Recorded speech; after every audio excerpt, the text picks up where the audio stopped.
the old so-and-so, well, what would you know? You know, that type of thing, rather than debating the issue.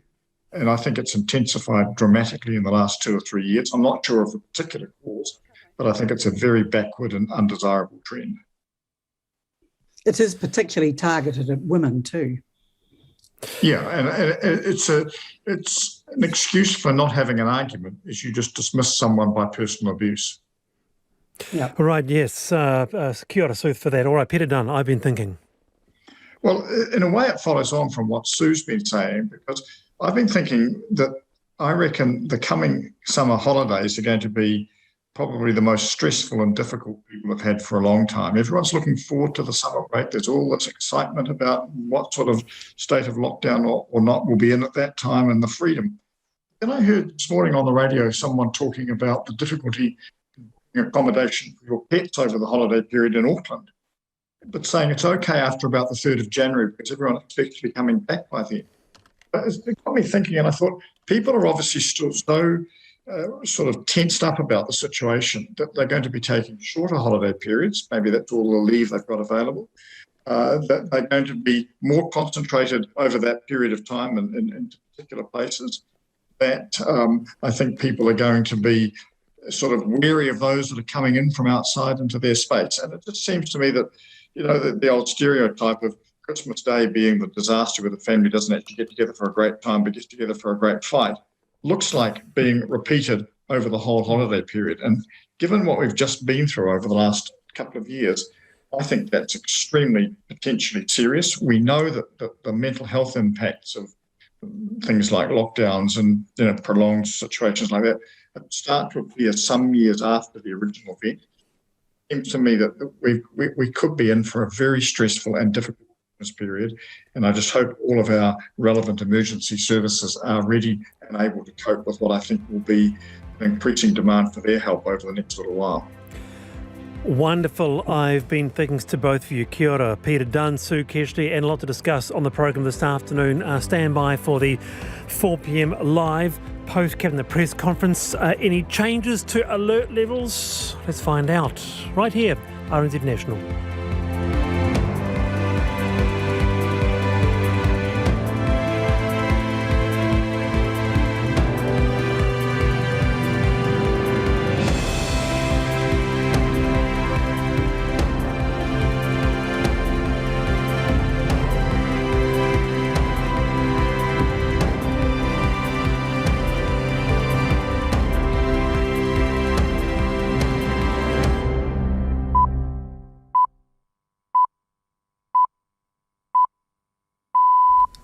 RNZ News at 4. Good afternoon, I'm Marama Tipole. The Prime Minister is about to hold her cabinet briefing in Wellington. We'll cross there as soon as she gets underway. More than 20 people are injured and an unknown number are dead after an SUV was driven through a Christmas parade in the US state of Wisconsin. The car has been recovered and local police chief Dan Thompson says officers are investigating a person of interest. In a video on social media, a red SUV can be seen speeding behind marchers, while another video shows police appearing to open fire on the same vehicle as it crashes through street barriers. Local police say they're not yet ready to say how many people have died, as family are still being contacted. A man in his 40s in Middlemore Hospital has died from COVID-19. There are 205 new community cases reported today, but none at the border. 175 cases are in Auckland, 20 in Waikato King Country, 4 in Northland, 5 in the Bay of Plenty, and 1 in the Lakes DHB region. 102 of today's 205 new cases are still to be linked to existing infections. There are 85 cases in hospital with an average age of 48. The Ministry of Health has received about 180 requests for temporary medical exemptions to COVID-19 vaccine mandates. It says 166 have been approved and 16 declined. A temporary exemption can last for up to 6 months and allows staff to stay at work without being vaccinated for medical reasons. All 66 significant disruption applications have been declined. A worker can gain a temporary exemption from a vaccine mandate if a business cannot function without them. Urban designers have told Parliament that 3-storied residential dwellings are no more beneficial than a regular 2-storied house. The Environment Committee has been hearing submissions on the government's planned changes to housing intensification, which would allow 3 homes up to 3 stories high on a plot of land. The urban planner and designer Ian Munro has told the committee that an extra story would only appeal to buyers looking for 4 to 5 bedroom homes, which aren't that common. The group occupying Shelley Bay in Wellington are vowing to remain at the site despite pressure to relocate. The council has threatened to evict Mo Whenua due to an asbestos hazard at the site. But more than 30 protesters are still occupying the land to protest against a proposed housing development. They hope to have discussions with the Port Nicholson Block Settlement Trust and the Wellington City Council this week. They claim there's been a steady stream of people dropping in to support the occupation. Forest and Bird is launching a billboard campaign in Auckland, Wellington and Christchurch demanding action on climate change. The environmental group says the government hasn't done enough. It wants a ban on coal mining, more work to protect forests and for agriculture to be included in the emissions trading scheme. Submissions on the government's emissions reduction plan close on Wednesday, and Forest and Bird is appealing for people to speak up about climate change.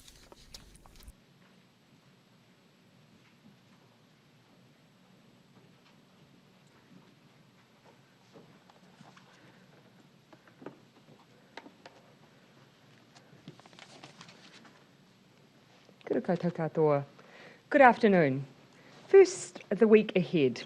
I'll be in Wellington tomorrow and Wednesday for Parliament before returning to Auckland on Thursday to meet with business leaders and health and social support service providers. We'll be back in the capital on Friday and then through the weekend. New Zealand will soon move into the COVID-19 protection framework, or as it's otherwise been called, the traffic light system. This week we'll be setting out some of the key information that people, communities and businesses need to ensure that life runs as smoothly as possible once we transition. The hard truth is that Delta is here and it is not going away. And while no country to date has been able to eliminate Delta completely once it's arrived, New Zealand is better positioned than most to tackle it because of our high vaccination rates and the inbuilt safety measures in the traffic light system, like the use of vaccine passes. First up, we'll provide extra guidance to help businesses prepare. Minister Wood will release a toolkit for businesses who choose to make it a requirement for their staff to be vaccinated. Already businesses like in New Zealand and the warehouse have taken this step, so this new assessment tool will help others who wish to keep their workforce and customers safe from the virus. Legislation will be introduced and passed this week to enable this framework and assist businesses. Tomorrow, we will also launch the Verifier app for businesses that require proof of a vaccine pass for entry and to operate. While a business will not be mandated to use the Verifier, it is a very handy tool. On Thursday, Ministers Little, Sepuloni and Verrill will set out the end-to-end support someone who gets COVID and those around them will receive in the community. This will include greater levels of testing, more targeted contact tracing, how healthcare in the community will work, something that already there have been initial briefings around, and what social services are available if required. The vast majority of people who get COVID in the future will experience mild to moderate symptoms that won't require hospital-level care. So what matters is that we make sure they get the best care and support they possibly can, from testing through isolation and into recovery. Also this week, we'll be releasing detailed sector guidance so business and other organisations can see how they will operate at each level of the traffic light system. The new system is safer and simpler than the alert level framework, with business able to stay open at each level. Guidance will set out how they can operate safely to ensure that can happen. In addition to these announcements, Cabinet is aware businesses are seeking greater certainty around the date of the transition to this next stage in our response so they can prepare for reopening. As you know, we've already stated that our Cabinet meeting on November the 29th will determine which levels of the traffic light system that different parts of the country will move into, and that Auckland will move in at red. Vaccine levels will determine what level the rest of the country moves into. In order to provide further certainty, though, Cabinet has decided today that the whole country will move into the new traffic light system at 11:59 p.m. on Thursday the 2nd of December. making Friday the 3rd of December the first day that the traffic light system will be operationalised. That is 11 days from now, and it's important everyone gets prepared.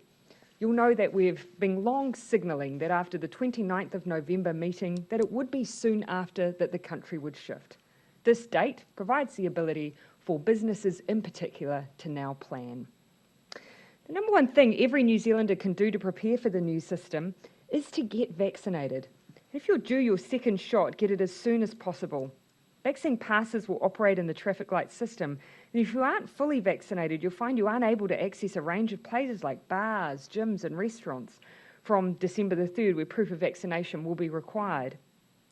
83% of eligible New Zealanders are fully vaccinated, but nearly 200,000 people, or 4.6% of the eligible population, are more than 3 weeks since their first shot and will start missing out on going to places where passes are required. So to that group, I do urge you to get your second dose and download your pass as soon as possible.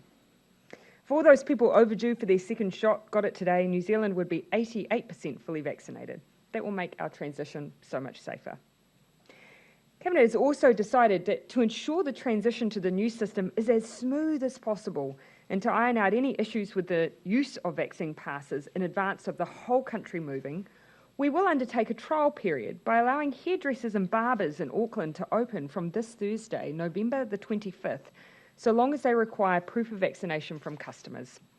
This means fully vaccinated Aucklanders can get their haircut so long as they present their My Vaccine Pass. We'll be posting and sending out detailed sector guidance, but in short, hairdressers will need to operate with vaccine passes, take bookings only, so no walk-ins. That means that we can ensure we don't have large amounts of congestion. Staff must also be fully vaccinated, and they must operate broadly as they do under Alert Level 2, which they'll be familiar with staff wearing masks and putting in place 1 metre distancing between chairs. Customers can remove their masks during their cut. Again, familiar settings to all of us from Alert Level 2. We've chosen hairdressers to trial vaccine passes because out of all of the venues still closed, they pose the lowest risk by reopening. There are fewer staff employed. Generally, numbers in the space are constrained by the number of chairs and hairdressers available, and distancing between customers can be easily maintained. I know this will offer some relief for the sector and customers. Most importantly, it offers us a decent trial of the vaccine pass in advance of that date of the 3rd of December. So far, 1.2 million people have already downloaded their vaccine pass, which is great, but I encourage everyone to grab theirs and prepare now for the movement into the new framework. As I said at the start, Delta is here, and we are now in the closing stages of preparations for the move to a new system that offers both greater protections from the virus, as well as greater certainty for business to stay open regardless of the level.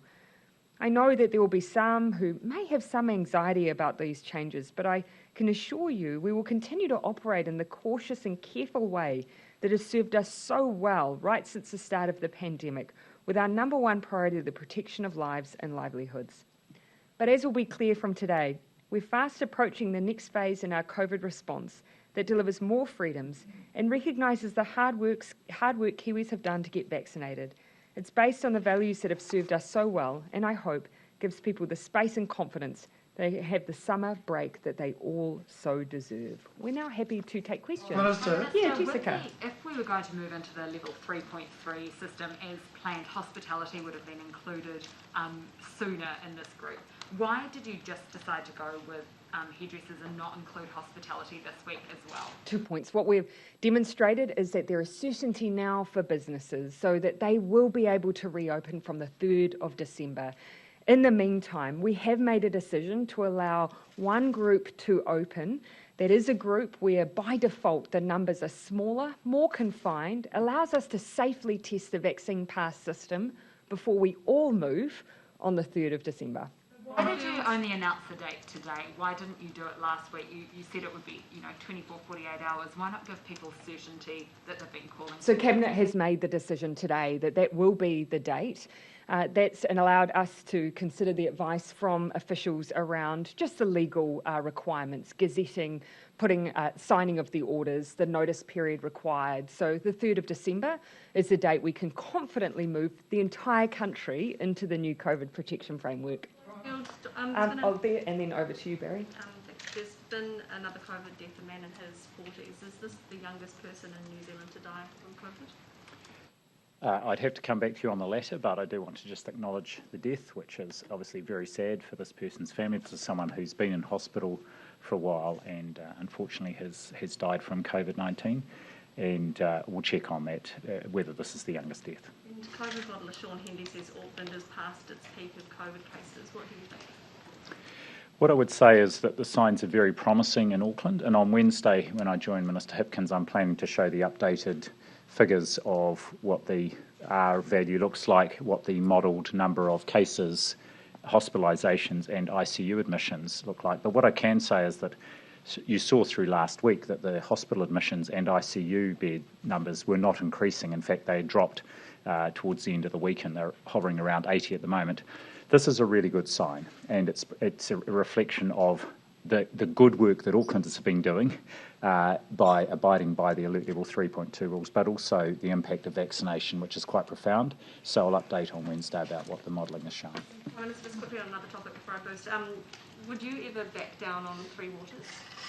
Oh, look, we've made our decisions for all the right reasons. We cannot continue to have thousands of New Zealanders getting sick from drinking water every year. We cannot continue to have a situation where infrastructure is holding back our ability to build the houses we need, or a continuation of the situation where sewage is routinely released into our waterways. The status quo is not an option. If we maintain the status quo, ratepayers would be facing larger bills. We don't want that. That is what Three Waters is all about. Would you ever back down on Three Waters? No, we didn't take these decisions lightly. They've taken years of consideration, and they are designed in such a way that we retain all the things people care about: safe drinking water, the ability for locally them to be owned and managed, but us to actually turn around all of the issues we've had with water infrastructure to date. Barry. You're allowing hairdressers Yeah. to test the vaccination passport Yeah. system. You talked a couple of weeks ago about al fresco dining. You've got 25 groups in Auckland. Why not do it now? Why not allow them to do the test, or is the test for vaccine testing not up to scratch yet? No, that would not be. That's not the rationale. Here we've got an entire sector who are able to undertake this test as a sector. And where we know that actually of all the groups that we're able to open up, this is amongst the lower risk, because the ones that we already have that have not yet reopened are all of hospitality, gyms, a wide range of close personal services. This is a sector where, by default, the number of people at any given time in a venue is going to be limited by default, where the number of workers are limited by default, and where we believe actually we can, at this earlier stage, safely test the vaccine certificates. One of the issues for hospitality and outdoor settings, one of the asks we had is whether or not we could change bylaws to enable a larger range of hospitality venues to be able to legally hold al fresco dining. We looked at that. There wasn't a simple legislative fix. It's quite a complex area of law. We haven't finished looking into those options, but it wasn't a straightforward option. So you're saying that the restaurant sector can't test as effectively at the moment as the hairdressing sector? No, that wasn't what I was saying. Forgive me. What I was saying was I hear the call separately that the sector has asked around us to explore enabling them to have more outdoor settings, because we've already said that they are safer than indoors. No, what I was setting out was the reason that we chose hairdressers is because of all of the current sectors unable to operate, this is probably the lowest risk one. Because, of course, then defining that only those hospitality who have outdoor settings might sound straightforward, but when you're drafting a legal order, isn't necessarily. Are you going to, can I just ask you one more? Are you going Barry. to ask Stuart Nash to apologise for calling the groundswell movement racist and anti-vax? Well, of course, look, it's for Minister Nash to explain the context of his own comments. Of course, his point was that he was referring to some of the material that he had seen in online forums, which led him to that view. I've said I wouldn't use that language, I wouldn't describe generally an entire group of people in that way, but I'm not going to ask him to apologise for his comments. He's given his context, that's his view. I take a different one.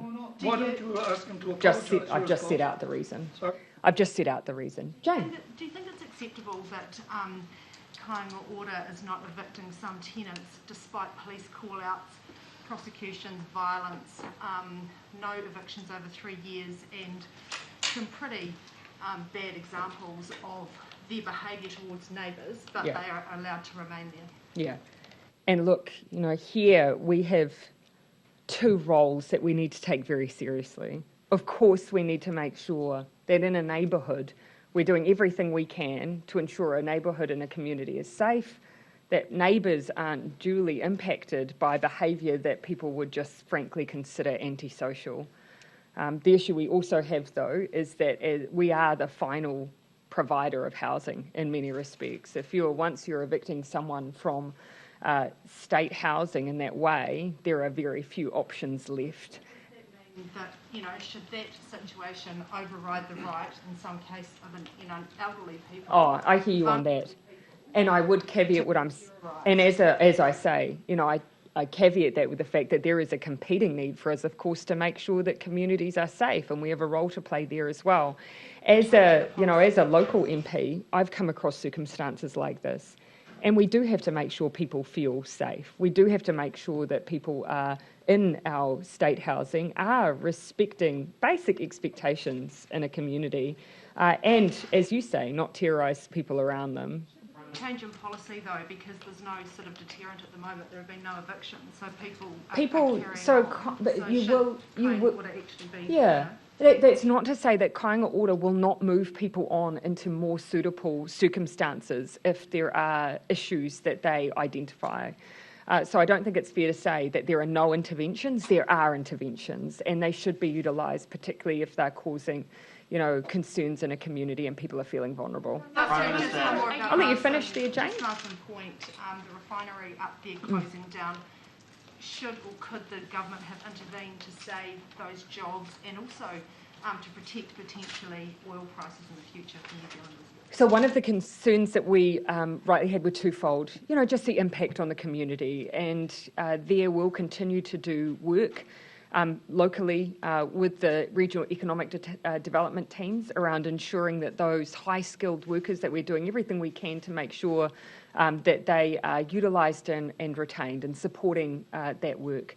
The second concern that we had was security of supply. The advice that we've received is that these changes pose no greater risk to security of supply than what already existed with the terminal acting as a refinery. So those were some concerns we've had. Those have been worked through, but there's obviously an extra piece now we need to do alongside to support the workforce. Henry. In hindsight, do you have any regrets about the way that you communicated and presented the level 3 step changes? Polling that DPMC commissioned for your HORU response showed that you went from really high level of compliance and understanding with the level 4 rules to widespread confusion about the level 3 step changes. Well, of course, first of all, to point out that what's really important is people understand them when we move into them. And I don't think there's any suggestion that when we've moved into those that it's been problematic. That's when we need people to really engage so they understand what's expected of them when they're there. Look, the call on us was twofold, if we can ease safely to do so, and it's not unusual all the way through. We've at least been flexible enough to step into new alert level shifts, and that's what we kept open. We signalled to people that if we were able to move, that is what it would look like, so that we could balance the need for people to plan and prepare, but also not to set an unrealistic expectation that it would be a straight move to 2. On the traffic light system, a lot of community events that are coming up have cancelled. There's places where VAX passes won't really be workable because they're unfenced, things like school galas. Yeah. Are they covered by this specified outdoor community event exception? And can you set that out a bit clearly? So across all of the traffic light framework, for the most part, if you're vaccinated, you can go about doing all the things you'd usually expect. So that's the most important thing to communicate about the new system. If you're vaccinated, you can go to hospitality, you can get your hair cut, you can go to a gym, you can go to large gatherings. What varies is just how large those gatherings are at different levels, and that's exactly the same as what we've had through our alert level system. Where we are making sure that we put out specific sector guidance is, as you can imagine, we do have to be quite particular in the way we're treating schools, because we've got large groups of unvaccinated children, we've got parents who need to supervise them. So that's an area where we will be putting out sector guidance this week that is quite particular to those venues. We'll do the same for local government, where they have events that are outdoor and where you don't have entry and exit points to check certificates. Finally, Yep. New Zealand doesn't publish at this point the vaccination status of its COVID deaths. Most other countries do. Is there a privacy concern there, and is there any move to maybe do that, maybe more anonymised every month or something, so you couldn't, pick one person out? Dr. The issue to date has been it's been attributable to individuals. So obviously there is a privacy issue. I'm not going to say that as the numbers increase, because we're wanting to keep our deaths to a minimum, but it is something we will look at. And we do publish every day the vaccination status of our hospital admissions, a proportion that are fully vaccinated, and also can provide that for hospital for those in ICU. And of course, we also publish every day the vaccination status of our overall cases for the day. But it's just the very small numbers with deaths. Okay, sorry, I'll come to the Kua. One of the things that would be monitored in the traffic light system would obviously also be Tangihanga. Yeah. How would you be able to man a Tangihanga, if they're not requiring vaccination certificates? How do you kind of keep a handle on that? Yeah, and in the same way that we already do with gathering limits. You'll see there these options. If people don't want to use passes, then they don't have to, but then the size and scale is limited. But again, we already have the use of funeral directors supporting the management of gathering limits for funeral and tangihanga. And at the same time, marae, of course, have played a role as well. So it'll be no different. There is also, there will be guidance that goes out to support, as was under the alert level system, to support marae and the choices that they will make. But we expect that marae will choose how they wish to roll out these options that they will have. Are you concerned that there might be a backlash, like the government's trying to control how Māori are allowed to grieve for their loved ones? No, because this is exactly why we've created a framework where there are choices. If people choose not to use vaccine certificates, then they don't have to, but the gathering limits will be lower as a result. So can I just ask you about Auckland? I'll just kind of scan that around. Just Barry, if you don't mind, I'm just going to come to a few people who haven't had a chance, and then I'll double back to you. But Barry, quite a few people need to go, so I just want to be fair. Yeah, Mark? Quick question about Barry, Auckland. if you just a little more patience, and then I'll double back to those on timelets, which I think include the TVs. But Mark? Prime Minister, do you agree with the public health experts who say that as a result of opening the border on December 15, Maori will die as a result of that decision? Well, I've of course been asked a number of times around modelling where we actually don't have that level of specificity around the impact on different groups. We do, of course, across regions, but not to that level. And I don't know how accurately models would be able to determine that. What we do know is going to make the biggest difference is vaccination rates. We know now that the area where we're making the most significant progress at the moment is with our Māori vaccination rates. And that's, of course, where a lot of people are working very hard to ensure that's the case. We're now at 79.3% for first dose. But every day and every vaccine counts as a layer of protection as we move into the new framework. But the final point I'd make is, yes, the boundary opens on that date, but we also have requirements around the movement of those individuals, and we will also be in the COVID protection framework. In those areas where there are lower vaccination rates, we'll be using vaccine passes to protect those who are unvaccinated as well. Okay, I will come. Jessica, then Barry, and then Gina. One quick question about Barry, Auckland. TVs are on deadlines as well. Jessica, and so did you. Barry, I'm going to ask for a little decorum. Jessica, and then Barry. Jessica? Dr. Bloomfield, when we know that Auckland is going to go to red, so what's your advice around the rest of the country? Is Wellington definitely going to be orange, for example? That's what we're working on, and my understanding is Cabinet will consider that. Of course, the public health advice is one of the inputs. Cabinet's already agreed other criteria to consider as well. What I would say is that, as you can imagine, because this is the first time we're going into this framework, and as we have in the past, and as has served us well, we will be looking at it with a very sort of precautionary lens and with a view to thinking about where we go in might be different from where things end up. So we want to not only give good advice about where we are to start with, particularly as the boundary opens in Auckland, but then thinking about what are the really clear criteria for moving both up and down within the framework. You've also heard that there's a case in a Tauranga rest home. What other details can you give us about that? I don't have any more detail about that. The only thing I can say of the 5 cases from the Bay of Plenty this morning, just one was unlinked, and the others were all known contacts, but I don't have any information about a case in a rest home. Okay, would anyone like to take ZB's question? So, it is Jason. Just around your trip to Auckland this week, could you just give us a little bit more information about the places that you'll be visiting? Yeah. You were criticised last time for not going to... Everywhere, all at once. Yes. We're just finalising some of that meeting schedule. We'll put it in the media advisory, a bit more detail, but what I am hoping to do in particular is, yes, connect with, again, business representatives, as I did remotely last week, but a bit of a focus for me on social service providers. I haven't had a chance to engage extensively with them in person recently, so that will be one of the elements of the visit. Just on today's decision, what does this mean for the step change level? Does this mean that Auckland will never see level 3.3, or is that still on the table? It means now plan for the COVID protection framework. You've got certainty on the date, certainty on where we're moving, and certainty that at that point we see everything reopen. So that's what we're steering everyone towards now. To 3.3. Yeah, we're so close to the new COVID protection framework, and that gives far more scope for reopening than the other step changes. As you recall, particularly for hospitality, they had caps on the numbers able to reopen. In many cases, I imagine it may have even been uneconomic for some. Going into the COVID protection framework gives much more certainty, and that's something they can plan for the future. We don't intend to move from that. To clarify Gina. on the hairdresser trial, are beauty salons included in that? It's just hairdressers and barbers. We've kept it quite confined. Again, because we're operating a trial here, we're able to define quite neatly who falls into that category, which is something we're required to do in order to provide the exemption for them to operate.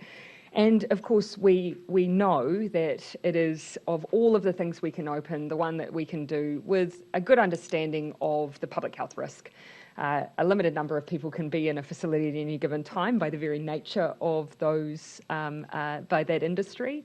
A limited number of workers, we can run booking regimes, and it gives us good feedback on the operation of vaccine certificates. Just to follow up on and then I'll come back here. Dr. Bloomfield, looking at the stats at the moment, you've said regions that hit 90% double dosed will go into orange, but none of us look all that close. Have you got any data which suggests that we could actually get there? Yeah, so look, vaccine levels will play a key determining factor. We've already given some very strong suggestions about what we expect. Obviously, Auckland's going into red because of the outbreak.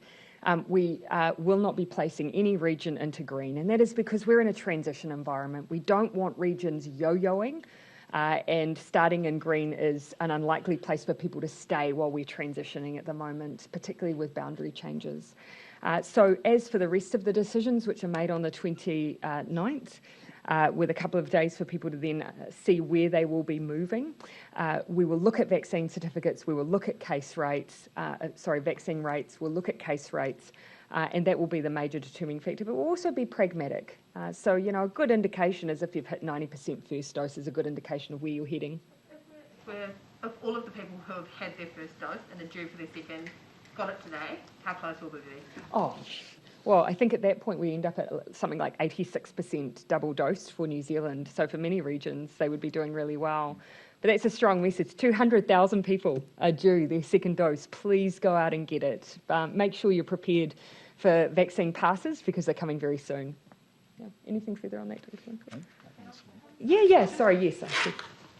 Just on regional travel under the RED system, some of the earlier COVID-19 information said that there'd be restrictions.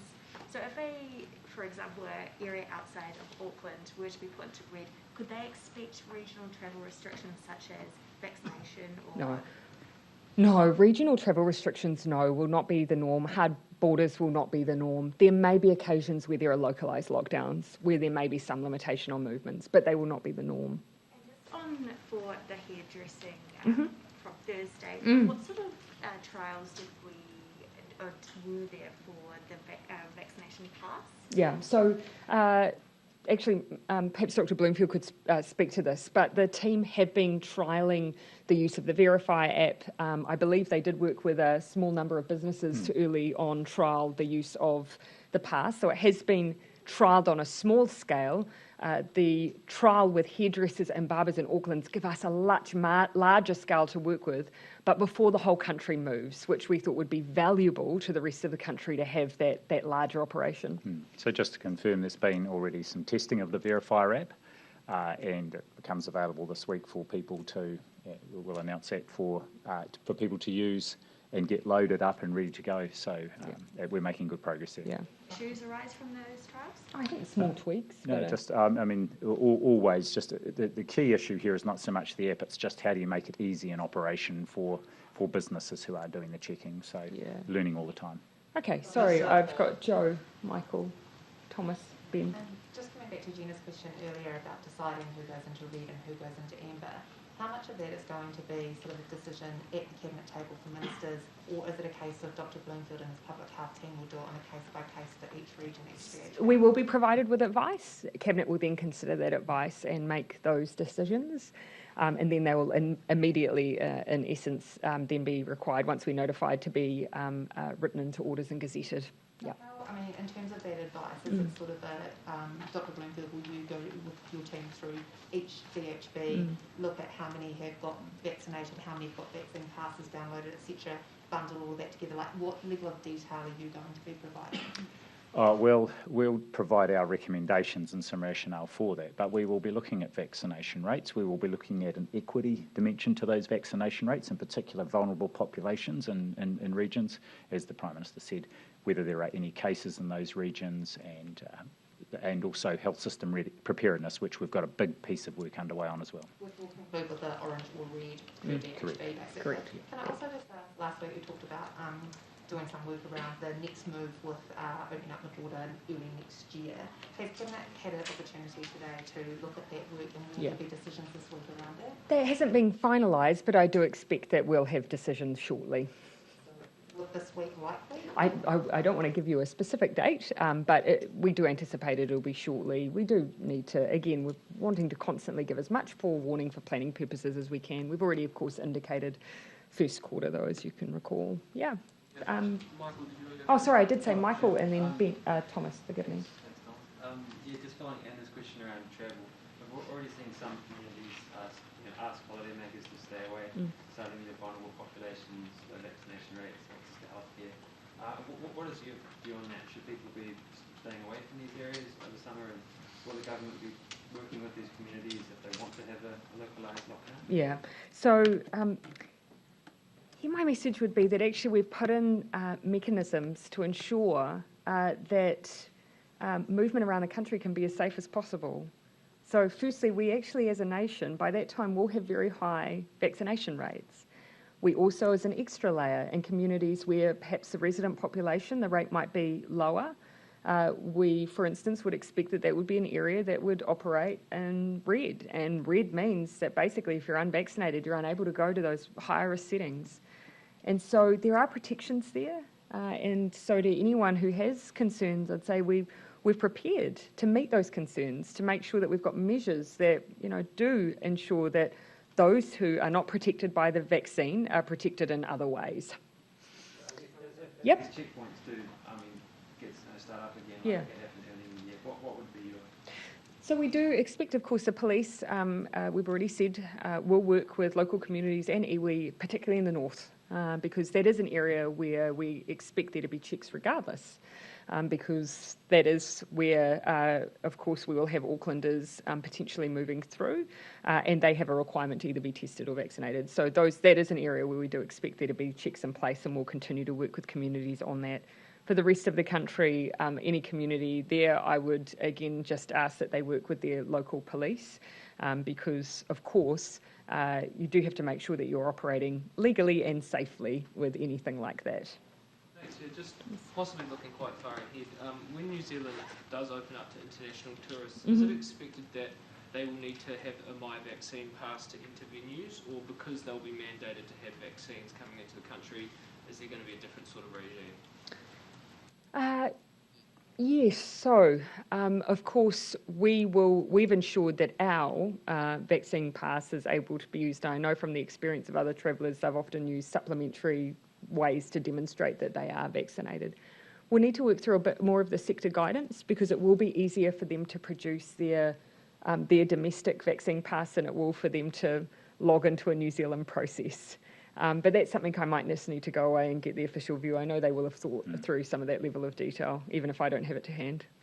Dr. Bloomfield, it appears that there's been a decision to move to once-a-week saliva testing at the Auckland boundary.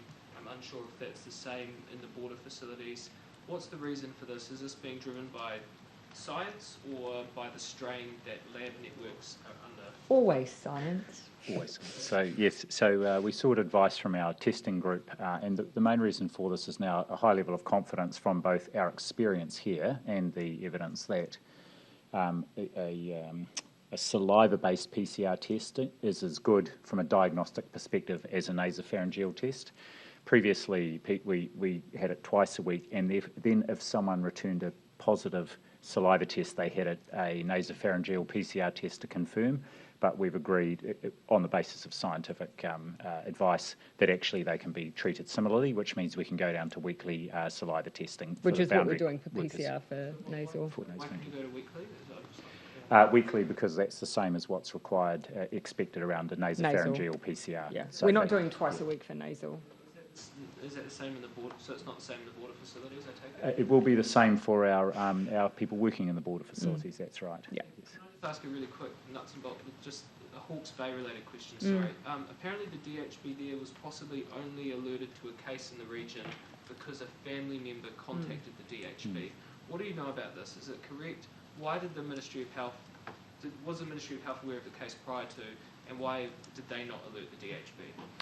Yes, so what happened is this person was tested in Auckland and then travelled from Auckland down to Hawke's Bay. When the positive test was notified by the lab and the person was notified and isolated, they were in Hawke's Bay by that time, the ongoing follow-up care was transferred to Healthline, and Healthline was making daily calls to that person. And one of the things that hadn't happened in the system, and we had a look about making sure we correct that, is they assumed the person was, I don't know if they assumed the person was still in Auckland, but we now have a flag in the system so that they will notify the local public health unit. But the daily follow-up was happening by Healthline anyway. So the DHB was kind of caught unawares. I mean, is that in those daily follow-up calls and stuff? Should they not be asked? Should it not be obvious where a person is? Yeah. Yes, and we've had our public health units right around the country looking after people in Auckland, for example, and making and doing the follow-up of those cases and whānau where they've required daily sort of public health unit follow-up. So this was just something that the system should have notified the local public health unit. It didn't, and we've followed that up to make sure that the system will do that in the future. Okay, yes, I did have you, Ben. Sorry, you haven't asked this question before, but can I ask you to be more specific around why the police aren't being mandated to get vaccinations when Andy Costa says he's up for it? Oh, well, no, to actually be fair, all I've indicated it was just that we just haven't concluded decision-making on that yet, but I expect a decision to be communicated on that this week. Can I also ask just about Australia is moving to quarantine-free travel systems with Japan and South Korea, I think I saw. Yeah. I mean, do you see the benefits of this? Are you keen to do this, sooner than later to re-establish New Zealand to the world? Well, of course, we fully appreciate the importance of us reconnecting safely. We're quite focused on making sure that as we do that the changes we make stick. We don't want the uncertainty for New Zealanders, for businesses and for airlines of changing settings. So that does mean that we will step through our changes very carefully and based on the very strong advice of those experts who have supported every step of our COVID response. I have observed that you've seen overseas there's been openings and then the reimposition of requirements. And I think that does make it very difficult for operators, for travellers and for Kiwis. So that's why we will be careful and deliberate. Just on that, is You've made a couple of references to making changes that stick, and I think that's Yeah. a very laudable goal. Are you making these changes? Sorry, I didn't mean to be funny. No. I just laudable. Yes. Are you making these changes with a view to winter next year? Like a lot of these changes in the resurgences in Europe seem to be because it's winter. Yeah. Can you make changes now or make policy goals now that last the whole of next year? Well, it's a really good point. Yes, we are thinking about winter, and we are looking at Europe and what's happening there. And this is where I would point to actually the importance of the COVID protection framework. It doesn't say here's a date where all bets are off and we go back to some kind of normal. It accepts that COVID is around. It's showing that it is still very problematic in some parts of the world. We want a framework that actually can see us through that people will know that actually if we do have outbreaks that are proving problematic and difficult, they'll know what will happen. So we've tried to think ahead. We've tried to think about seasons, actually giving other countries a tough time and how we can prepare for that. Because one of the benefits we have as a country is that the rest of the world is a season ahead, and it allows us to plan for that. Just on the legislative... Do you mind if I just take a couple who haven't had one, Jason, and then come back to you? So I think I had Bernard, and then I'll come back to you. Prime Minister, on Murupara, it has a vaccination rate, this is a full vaccination rate of 38.6%. Yes. Would you be comfortable opening up Auckland on December the 15th and going to the traffic light system, while a place like Murupara has a vaccination rate of less than 50%? Yes, because one of the things that, of course, we'll be considering when we move different parts of the country are vaccination levels in different parts of the country. And so we'll be considering, of course, that will mean we'll consider what happens for that particular region and the settings that they move into. And that means gathering limits and, of course, the use of the vaccine pass. Keeping in mind that actually we have a higher rate of vaccine for those in Auckland who will be moving than in some cases the communities that they might go to. You went there to get the vaccination rates up. Yes. And it's clear there's 800 people who aren't vaccinated. So it's a population of, if I recall correctly, some 12 to 1,500 if I can recall. So a small population, that's correct. We have a situation in that community where a trusted individual has taken a trusted health professional has taken a particular position on vaccines, which may be contributing to the rates that we're seeing in that community. And that's actually a reason why things like making sure that vaccine passes are used as a way that we can protect the unvaccinated. Do you think that opening up will see Murupara have many cases and deaths? I'm not going to simply assume that that will be the case. As I say, Aucklanders will be sitting on rates close to or over 90% at that point.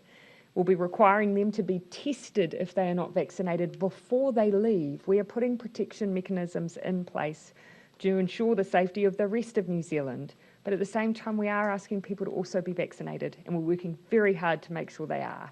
Prime Minister, just on the legislative timetable going forward on the traffic light system, the opposition say that basically because of how the timing has aligned, it has to go through the House this week, rushed under urgency, which means that there'd be no select committee process. They're crying foul at the fact that this is undemocratic. What's your response? Oh, well, I would disagree.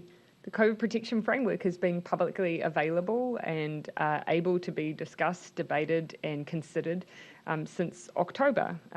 The very opposition who are choosing to criticise us also have been asking us, of course, to just move arbitrarily. Of course, we've got a process here where there's able to be debate on the framework. But ultimately, the decisions on when we move are actually based on the health situation, based on the outbreak, based on vaccination levels, rather than what's happening in Parliament. So it will have all three readings this week, this legislation? The timelines are, yes, that's my recollection for the legislative timetable. Let me go and just double check whether or not it's all the way through to completion, but that's my recollection. Surely they have a point in the fact that, yes, it's been in the public arena for a long time now, but the nitty-gritty details, the part that politicians have to work through to forge law, really needs to have that a more fulsome discussion. Well, of course, I would also argue that this is not too dissimilar. In fact, more time is being available to debate and discuss the COVID protection framework than there was the alert level framework. Even before it was publicly announced, we went out and engaged with different sectors. we've canvassed it and tested it with public health experts and those who are observing what's going on in the international environment. So there has been good engagement around it, and now it is coming before Parliament. I'll come just checking who I've got left, Mark, and then it looks like Janae, and then we'll finish with Joe. Dr. Bloomfield, on the note that Ben brought up, there are a range of countries in Europe that are seeing resurgences of COVID. If you look at Belgium or Holland, they have higher vaccination rates than we do across the full population, and they're going back into lockdowns. What are the lessons that you're taking from this for both summer and for next winter? Yes, indeed. And I had a very useful discussion with Professor Tony Blakely in Melbourne last night. Did our training together. So he had some very useful observations. So a couple of things here. First of all, and this goes to the earlier question about opening the borders, the risk presented by even fully vaccinated travellers coming in, especially if the volume is high, is not trivial.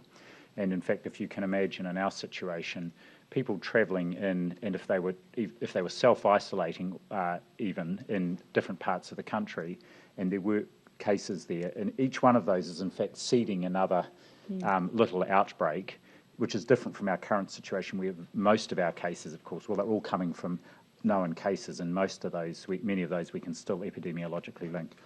I think the second thing here is Professor Blakely emphasised a lot the impact of waning immunity from the vaccine, and so this is why our booster program is very timely, in that we're starting it at that 6-month point in summer, and then we will have had the vast majority of our population would have had that booster before we head into next winter, and likewise we will be placing a great emphasis too on flu vaccination at that point. But you're right, we are watching very closely what is happening in Europe, because there is no doubt that seasonality plays a very important role here in terms of the transmission of the virus. Sorry, Mark, do you want to finish and then I'll come to Janae? Thanks. For you, Prime Minister, can you say by December 15 whether Maori in any one DHB area will have hit a 90% double dose rate? Right now, they haven't hit a first dose rate. Unfortunately, Mark, I can't off the top of my head recall the individual vaccine rates in the different DHBs. I do recall that in counties it's higher than the national average, for instance. Yeah. But if you wouldn't mind, I'd rather go away and check the latest Auckland breakdown. Is very close. Yeah. They're likely to be there within the next week or so. It is higher in Auckland than the rest of the country, and also the numbers are larger as well. Janae. Prime Minister and Dr. Bloomfield, over this pandemic, you must be getting used to making some pretty massive life and death decisions, which I'm not sure if you fully thought you were signing up for this type of job when you took the positions.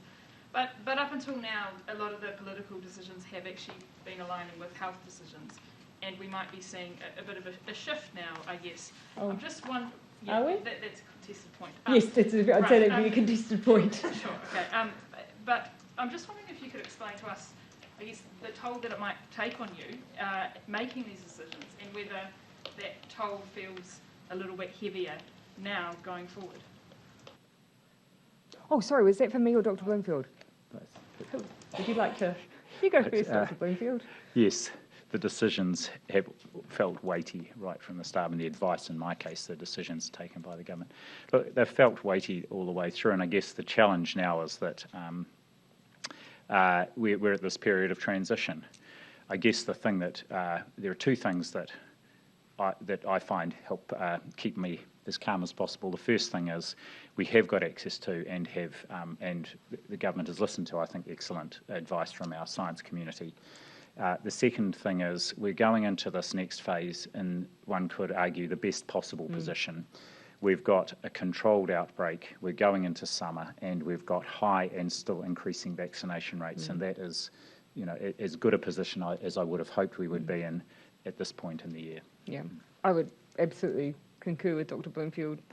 I think as much as I can speak on behalf of Cabinet, we've always had, really fulsome advice. We've always had an evidence base that extends beyond our borders. We've been able to look at what's happening in the rest of the world, and we've been able to learn from that. We've also never been afraid to do things differently, and all the way through we have. But it's only been possible through the support of the public as well. And even though this next phase may present a situation where there will be more contested views, where you will hear some voices who might take a perspective that we should operate differently. For the most part, the vast majority of people still can see, relative to the rest of the world, that we're doing really well and that we're making all the decisions in the best interests of New Zealanders. Okay, so Jo. Just coming back to the questions about the areas that have the low vaccination rates, the sort of overwhelming factor seems to be, if you talk to the likes of Shane Ruti, Debbie Ngāti who have obviously been on the ground in some remote areas, is access being the issue. I would disagree. A lot of that being roading, people being far away, having to make a call between the petrol price and whether you go to the supermarket or you go and get vaccinated, those sorts of access type issues. Short of, I guess, paying for a whole heap of off-road vehicles, how are you actually going to get rates up in some of these remote isolated places, and what work are you doing from a health perspective and a political perspective to ensure you can do that? Well, I would actually disagree. We've worked very hard to overcome the access issue.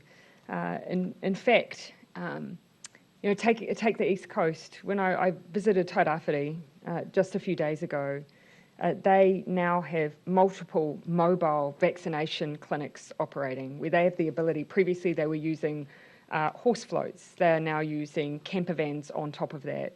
Everything that they do is able to be taken into remote parts of the community, and even a population as small as Ruatoria has had multiple vaccination events going up into the region now and will continue to do so. And I've seen that up and down the country. I think, unfortunately, what we're coming up against now is where it previously may have been access, it's moving now more to issues of hesitancy. Now, that doesn't mean it can't be overcome, but it takes multiple efforts. We can't just go once, and we can't just go once to vaccinate. We have to go in first to be available with information, with trusted providers, and be willing to go back and follow up. That's the challenge now. Sorry, can I just stop on that? That seems really unfair to someone like Shane, who's been out on the ground for weeks on end, and that's the message that he's hearing. For you to say, who's not out there doing that, to say that what he is saying is absolutely incorrect. Well, also what he's saying is contesting what we're hearing from some of the providers. Actually, I don't take my view just from what I've seen. I take it from the likes of Minister Tangihanga, who's been on a constant road trip for a number of days now, up and down the country. He's been in Northland, he's been in Tairāwhiti, he's been across the country in areas where access otherwise might be an issue. And we know, of course, and we've seen already, the additional funding that's been distributed has gone into long-term mobile clinics to be able to access otherwise rural and remote areas. And I have been to Northland, and yes, it's not my home and I don't live there, but I have spoken to providers there and heard what they are doing around remote access. I've spoken to the Hokianga Hauora. I've been to Kawakawa and seen the mobile clinics operating there. Rugby clubs they have clinics at. I can see a lot of work on the ground. No longer an issue in your mind, it's hesitancy and anti-vaccine. No, I think, look, so access can mean that it's harder to have those repeat engagements that are becoming necessary. So as much as that impacts it, but I don't think it's fair to say that there are parts of the country that we're just not reaching. I know that huge effort's gone into that. It's an isolation of access. Okay, I might then just finish, Henry, and then Bernard, you can be my last. If it is an isolation and access issues, then how do you explain the fact that highly correlated with lower vaxxed areas is A, isolation, and B, deprivation? That poorer people and more isolated communities are far more likely to be less vaccinated than those in urban areas. I just think it's overly... So are poor people more likely to be hesitant? I think all I'm arguing is it's overly simplified just to say that there hasn't been access. For instance, I know that there's been multiple clinics in Murupara. That is a remote community, but there have been multiple clinics, drive-through opportunities, but there is more at play there, and it'll be different in different communities, but there are some contributing factors. But again, you framed it, I would never ever say that this is it's not an excuse, they're just challenges that we all have to work hard to try and overcome. Bernard, we'll finish with you. Prime Minister, in Europe, Austria has decided to mandate vaccination for everyone. Yes. Do you think there's ever a situation where New Zealand might have to go there? No. That is just not something we would do. Okay, thank you everyone.